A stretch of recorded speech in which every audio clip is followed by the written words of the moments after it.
Hi everybody, this is Tamara. Wow, this is Friday. This is the end of the week. This is the end of the second week.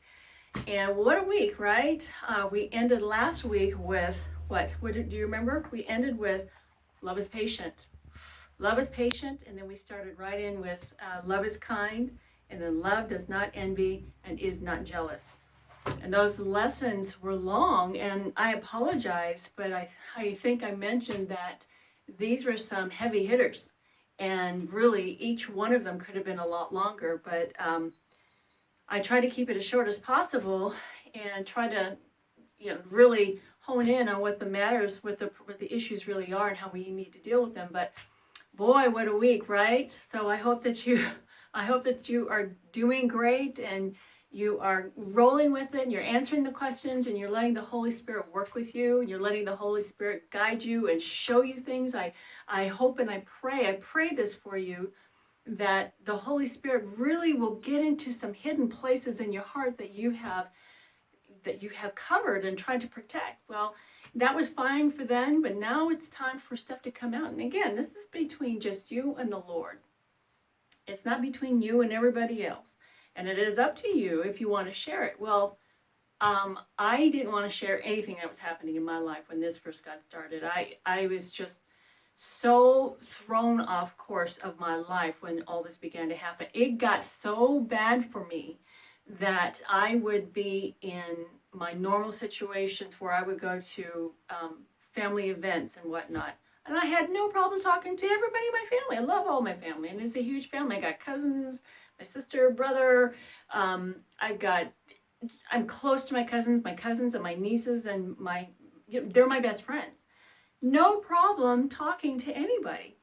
But then it got to a point where the Lord was dealing with me, and I was a completely different person. I mean, I would find myself wanting to engage in conversations, and it was like my mouth was literally shut. I didn't know how to answer. It's like I didn't know what to think anymore. It's like everything that I used to think was gone, but I hadn't quite yet developed into the knowledge of God that He had shown me. So I was right in between. So the old me was definitely gone, but the new me had not really arrived. I was in between. So it was really hard for me. A lot of my old habits were gone. I used to drink. I used to be such a drinker. And I mean, wine was my biggest thing. I loved me some wine. And I didn't drink anymore. And I just stopped doing everything that I used to do. And it was very, very challenging for me. I didn't know where I fit in. I only knew that something very real was happening to me, and I found myself always on the verge of crying, and I didn't know why. And I'm not a crier. I'm not the kind of woman who cries, but oh my gosh, I was crying all the time. I felt so out of my skin. It was overwhelming, and nobody could help me. Nobody. I mean, I found people didn't know this. They still don't know this. Well, they will now, but I'd be having conversations with people, my family, and they would say something, and it didn't matter what it was, and I would find myself holding back tears, holding back such emotion, and that never happened to me before. It was like the Lord truly tapped into something in me that I had so closed up. I was never like the ice queen. It wasn't like that. Because I felt and compassion and so forth. I did. But it was completely different. It was like the Lord actually gave me a part of His heart that I could see and understand that I never had before towards people and other people's circumstances that I never understood before. And I became a very, very different person. And the Lord, He was just amazing. And so during my transition into this new person that He made me become, I picked up some new habits. I picked up some new thinking. I got closer to Him, and every single day, even to this day, every single day, I'm still learning something new. I'm getting even stronger, and He just shows me so much more about Himself, and it's a step-by-step thing. And instead of jumping ahead like I used to do, I used to say, "Yeah, God, I got it. I'm gone. I'm going to do it. I got it." instead of doing that, now I'm finally at the point of just taking everything one step at a time so I don't miss anything. And I tell you, I used to hear people talk about it all the time. A lot of very successful people used to say, I just did this one step at a time. The Lord led me and showed me what to do, and I never got it. I never got it. It just didn't compute. I just didn't get it until finally complete surrender to my will, to my ideas about how to go about what he wanted to do in my life, because he gave me his plan. He told me what he wanted to do, but then I wanted to do it on my own. Doesn't work that way.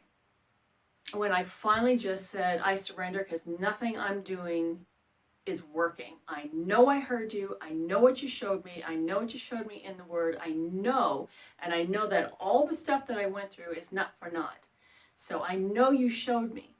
So I'm not crazy. For a while there, I kept questioning, was that me? But no, because if it was me, I would have never thought the things that he showed me. So when I finally just surrendered and just said, okay, I'm just going to do this, and I'm not going to deviate to the left or the right or nothing. I'm staying right with you. I'm not jumping ahead, and I'm certainly not going to stay back. I am staying in line with you, and I'm going to do what is before me, what you tell me to do. I'm not going to go off doing 100 different things. I'm not going to go off and try this new thing. I'm not going to do that anymore. I'm not going to go and follow somebody else's success, because that's their success, not mine. And you have something very specific for me. Well, that's what he's doing for you. He has something very specific for you, and in order to get there, we have to get rid of all the junk from before. And here's something that I realize, I know that many of you have heard this, that hurt people hurt people. And a lot of the time we spend blaming other people for what's happened to us, and so therefore we're this way because of what's happened to us. I'm not talking about, not everybody has been abused, not everybody has been treated in such a bad and unfortunate way through their life and stuff, but it's just life. Okay, you might have been cheated on, and you might have been passed by at a job promotion. It could have been your siblings weren't that nice to you, or maybe your parents ignored you, or you didn't get the affection that you needed from your parents, or maybe you've been married a couple times and you never got the attention from your husband, or maybe your husband treated you badly or just ignored you, or whatever it is. You got hurt along the way, and so you vowed to yourself, I'm never going to let anybody get close to me again. I'm never going to let anybody do that to me again. And I might love that person, but he's never going to know how much I love him. He's never going to know that I love him so much, and he means so much to me, because I don't want him to have the upper hand over me. So therefore, I'm going to be this way. You might not really have a plan to be rude or mean or anything like that, but it just happens because you didn't deal with your issues.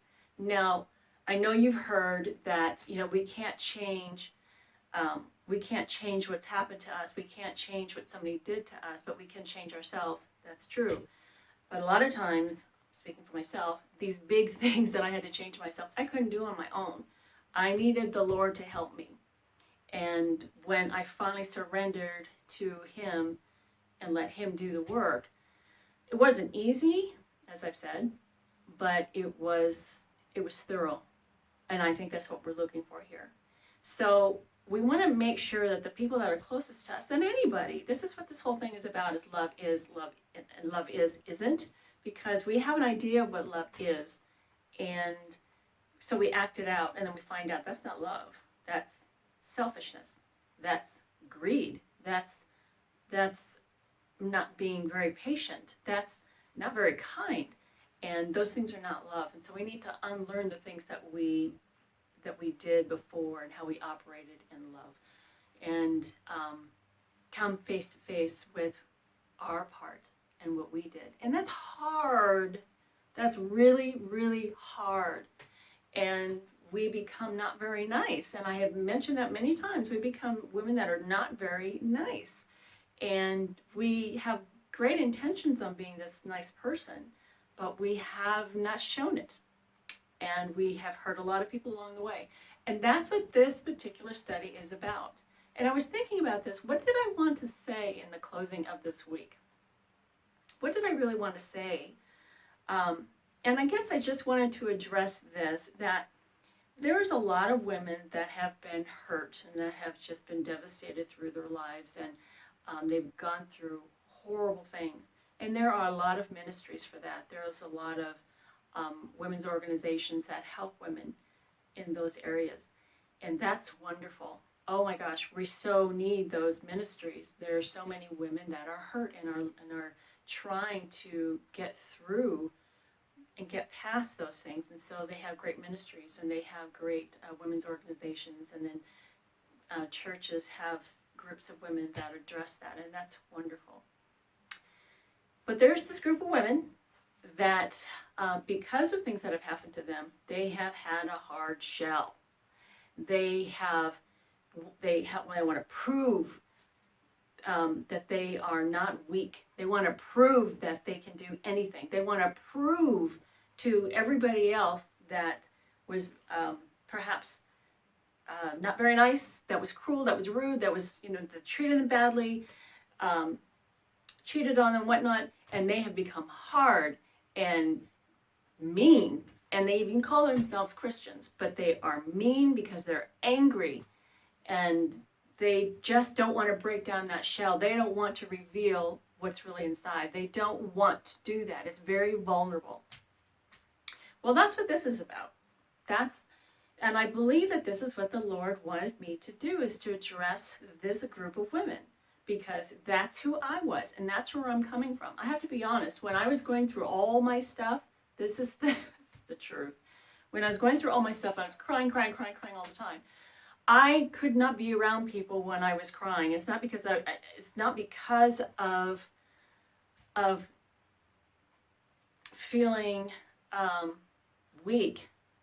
I'm just not a crier. And so when I was crying all the time, I just felt I was losing control, and I had lost control.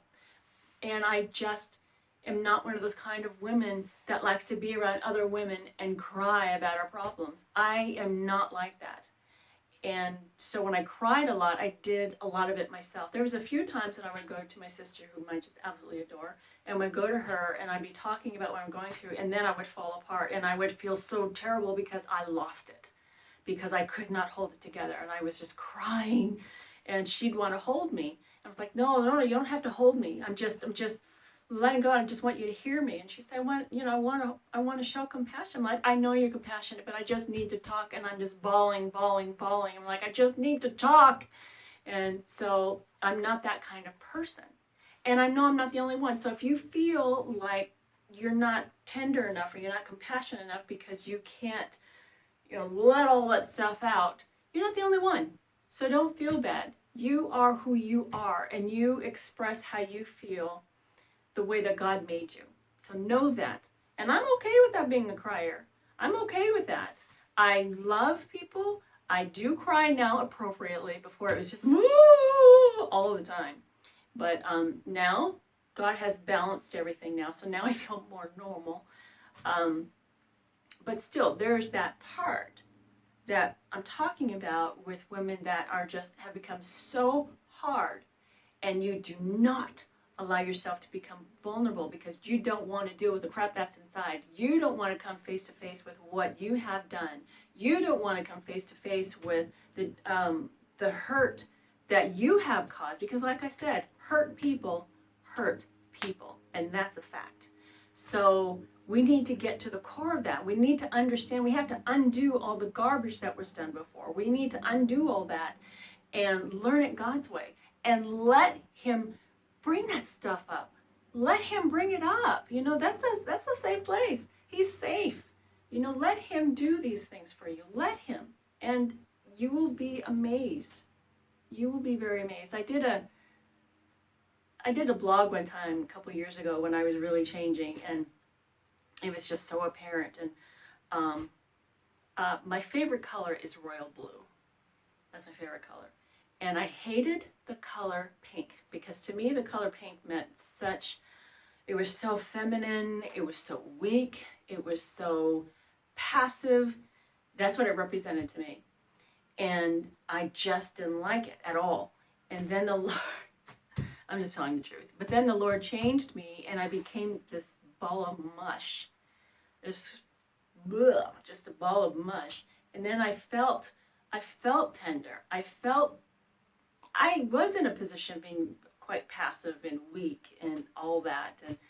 And then I went to the store and I put a dress on, and I didn't wear dresses either, not really. And I put on a beautiful floral dress, and the colors, and there were variations of different colors of pink. And so since then, I embrace pink. And now to me, pink is a power color for me because it represents the change that God has done in me. My favorite color is still royal blue. I still love it. But I have to work at not going in that direction of my old ways. I still love that color. I think it's absolutely gorgeous. But I'm trying to gravitate towards the tender side, everything that I hated before. And now I'm gravitating towards that. And so I wrote a blog called, let me see, what was it called? And Then I Wore Pink. So that was called. It was called And Then I Wore Pink. And it talked about that journey of getting from royal blue to pink. And I love pink now. I think it's absolutely beautiful. So I try to wear things that have more pink. But I have to develop more of that wardrobe. So it's a process. But yes, so the Lord will change you, and you will come out of this as a completely different person if you let Him reach those places in you. I tell you, I have had so many aha moments, and I still do. I continue to, because the Lord, He's amazing. He is absolutely amazing when He shows you who you are. But you got to get rid of that other stuff first. You got to trust Him. Anyway, so this week I just felt like it was the beginning of a pretty deep getting into some hidden places, and so I really want to tap on that to let you know that this is God's intention, to reach those places, to really make you think. So I hope that it is. I hope that it is making a difference. I hope that you are getting your journal out and you are just writing, and letting God reach those places. I hope that you are, because it is for your benefit. Like I said, the questions aren't hard, but when you let the Holy Spirit really talk the truth to you, to bring those truths to you, it should be making a difference. I believe so, because even as I was writing these down, in my notes when I was getting ready for this, and I was preparing, because I also write the blog. I was reading about it, and it touched me as well. So I was also checking myself, even though I've gone through this. I was checking myself and letting the Lord show me some things. There's still growth. I still have a ways to go. I mean, always, but the Lord's there. He's there, and I just hope and pray that you're letting Him reach those places that you have hidden, because it will change your life. It will change how people treat you. My relationship with my children is really good, and my family, the rest of my family, it's different. It's better. It's healthy. So anyway, I applaud you for doing this, because to go through the process of change, especially willingly, it takes courage. It's a lot of work. And for those people that are around you and they see it, they don't understand. But you just keep going. You just keep calling on the Lord, okay? I just know He has beautiful things in store for you. Just trust Him. Anyway, that's the wrap up for the week. And we are going to start again with lesson 7 on Monday. So you have the weekend and going over your notes and rewatching the videos if you have to, the lesson. But anyway, I enjoy doing this. I'm enjoying it very, very much. And anyway, God bless you. I love you all. I really do.